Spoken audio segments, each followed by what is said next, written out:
안녕하세요 여러분, 성공합시다. 모든 권위가 하나님으로부터 왔다는 것이 인정될 때 모든 공동체는 안정되고 행복해지죠. 사실 모든 권위는 하나님으로부터 왔어요. 근데 그 권위가 잘 사용되지 않고 남용될 때 문제가 생기는 거죠. 가정에서도 공동체에서도 교회에서도 국가에서도 다 마찬가지예요. 오늘 본문을 통해서 내게 주신 권위를 한번 생각해보고 또 우리 리더에 대해서도 한번 생각해보는 시간이 되면 좋겠어요. 자, 1절 주님께서 모세에게 말씀하셨다. 너는 이스라엘 자손에게 말하여 그들에게서 지팡이를 모아라. 각 종족별로 지팡이 하나씩, 곧 각 종족마다 한 지도자에게서 하나씩, 지팡이가 12개이다. 너는 각자의 이름을 그 지팡이 위에 써라. 레위의 지팡이 위에는 아론의 이름을 써라. 각 종족별로 우두머리마다 지팡이가 하나씩 있어야 하기 때문이다. 너는 그것들을 회막 안 내가 너희에게 나 자신을 알리는 곳인 그 증거궤 앞에 두어라.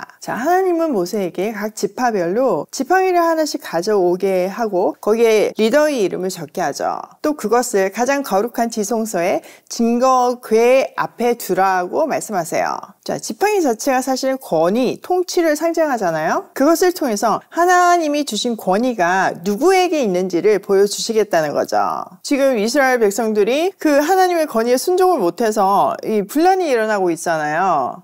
아론, 모세, 그들이 리더가 아니라 우리도 할 수 있다. 지금 그 얘기를 하고 있는 중이니까 진짜 누가 리더인지 하나님이 누구의 손을 드시는지 보라는 의미예요. 자, 5절 내가 택하는 바로 그 한 사람의 지팡이에서는 음이 날 것이다. 너희를 거역하여 불평하는 이스라엘 자손의 불만을 내가 없애고야 말겠다. 모세가 이스라엘 자손에게 말하니 각 지도자마다 지팡이 하나씩을 그에게 주었다. 각 종족마다 한 지도자의 지팡이가 하나씩이므로 지팡이는 12개였다. 아론의 지팡이도 그 지팡이들 가운데 있었다. 모세는 그 지팡이들을 증거의 장막 안 주님 앞에 놓았다.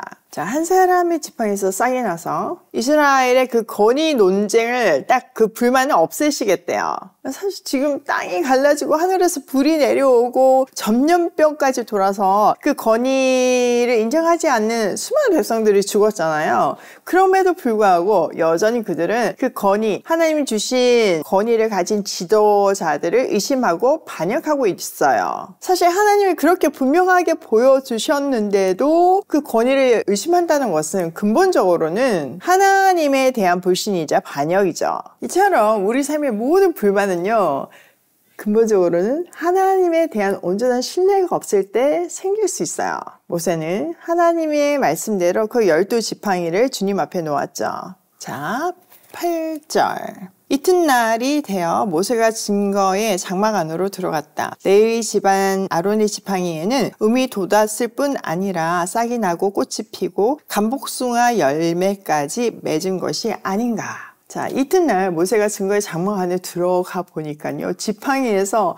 싹이 나고 열매까지 맺혀 있는 그 경이로운 장면을 보았어요. 사실 지팡이라는 게 죽은 거잖아요. 뭐 생명이 있을 수가 없잖아요. 근데 그 생명을 하나님이 주신다는 것을 이렇게 딱 보여주시는 거죠. 그리고 여기에는요, 감복숭아라고 번역되어 있지만요, 실제로는 아몬드예요. 자, 왜 아몬드 열매가 맺혔을까요? 먼저 히브리어에서 아몬드를 의미하는 단어는요, 깨우다, 경계하다라는 뜻을 가지고 있어요. 그래서 성막 안에 등잔대의 꽃도 아몬드 꽃이죠. 밤새 성막을 지키는 것이 등잔대의 기본 기능이었잖아요. 그러니까 그 장식이 아몬드 꽃인 것은 당연한 거죠.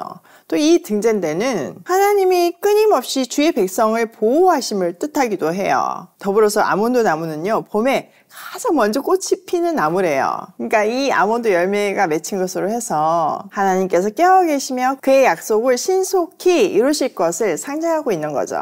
죽은 것 같은 겨울 가지에서 가장 먼저 꽃이 피는 생명과 번영의 상징인 거죠.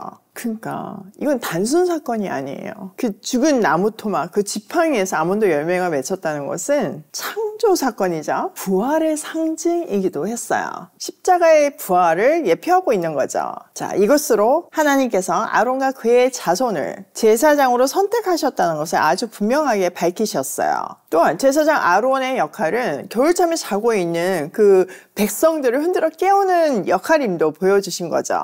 이렇듯 영적인 권위는 사망에서 생명으로 변한 놀라운 능력을 하나님이 부여하시는 거예요. 이 놀라운 영적인 권리는 지금 우리에게도 있어요. 나를 통해서 죽었던 곳이 생명을 얻고 어둠 가운데서 헤매이는 그 영혼들이 생명을 얻어야 해요. 이 일을 하라고 우리부터 그 생명을 얻는 놀라운 경험을 하게 하셨잖아요. 새로운 피조물이 되는 그 경이로움을 경험하게 하셨잖아요. 그러므로 우리는 하나님의 자녀로서 하나님이 주신 영적인 권위로 어디를 가든지 죽어있는 사람들을 흔들어 깨우는 사람이 돼야 하는 거예요. 지난 토요일 이모집에서 별이 빛나는 밤이라는 루프탑, 그러니까 뭐 소위 옥상 파티를 했어요. 그날 막 전국에서 조카들이 오고 이모들이 오셨거든요.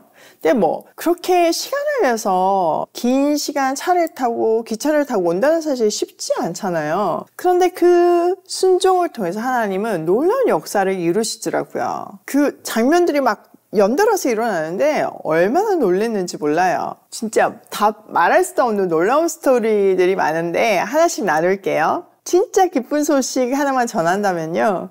이모집에서 이제 조카들이 금요 철야를 시작하게 될 거예요. 11월부터요. 사실 우리가 오이 패밀리를 하고 또 이모집을 하는 궁극적인 목적은 조카들을 살리기 위함이잖아요. 근데 뭐 여러 가지 것으로 살릴 수 있지만 진정한 살림은 하나님을 전하는 것이잖아요. 조카들에게 참 부모이신 하나님을 소개할 때 그들의 삶이 새롭게 태어나지고 해석이 되는 거잖아요. 그들의 아픔이 영향력으로 펼쳐지는 거잖아요. 드디어 때가 찼더라고요. 복음을 전할 때도 우리가 굉장히 지혜롭게 해야 되는데 처음부터 우리는 하나님 전하는 사람이야 와 이러면 안 오잖아요. 근데 그런 말을 하지 않고 정말 우리는 끊임없는 그 사랑, 대가 없는 사랑을 끊임없이 베풀었어요. 우리가 하나님으로부터 받은 것처럼 그 대가 없는 끊이지 않는 사랑을 조카들에게 계속 흘려보냈어요. 그랬더니 조카들이 드디어 우리에 대해서 궁금해하기 시작하고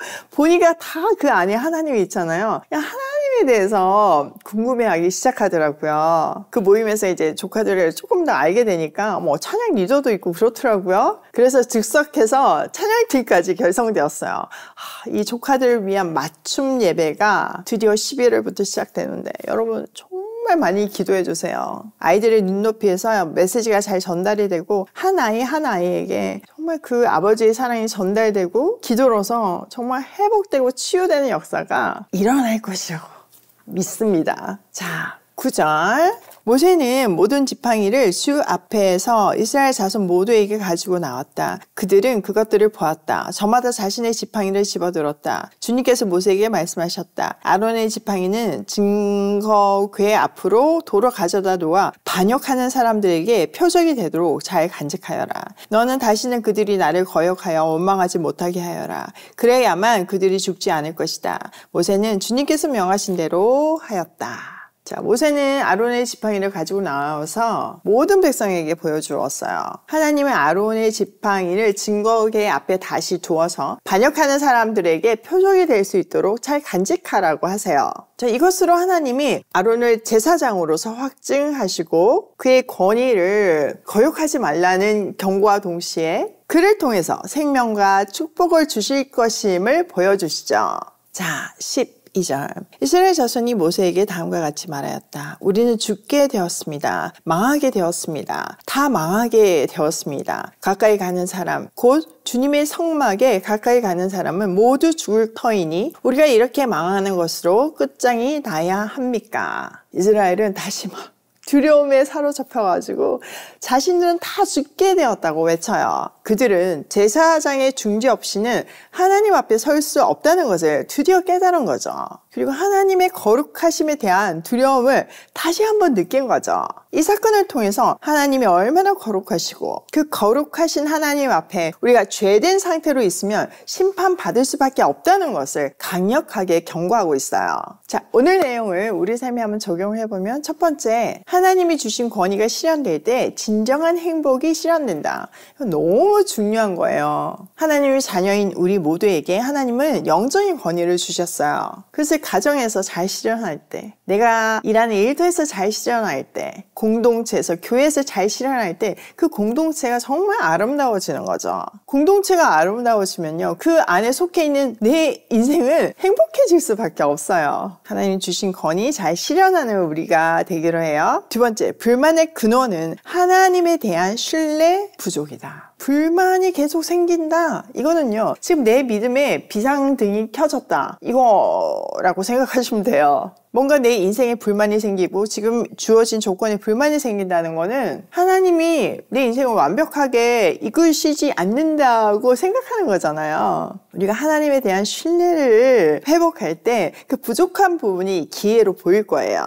세 번째, 주신 권위로 생명을 전하는 인생을 살자. 우리는 정말 멋진 인생을 살 수밖에 없는 존재인 것 같아요. 내가 가는 곳마다 잠자는 영혼들을 깨우고 삶에 지친 영혼들을 깨우고 믿음이 약해진 영혼들을 깨우는 그런 찐 생명을 전하는 생동감 있는 인생을 살기로 해요. 사도행전에 보면 크리스찬이 가는 곳마다 막 분란이 일어나잖아요. 소동을 피우는 자들이라고 사람들이 얘기하잖아요. 마찬가지예요.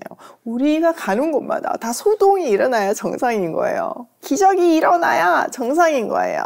오늘도 내가 가는 발걸음마다 복음이 전해지길 소원하며 영혼들을 흔들어 깨우길 소원하며 고고싱해요.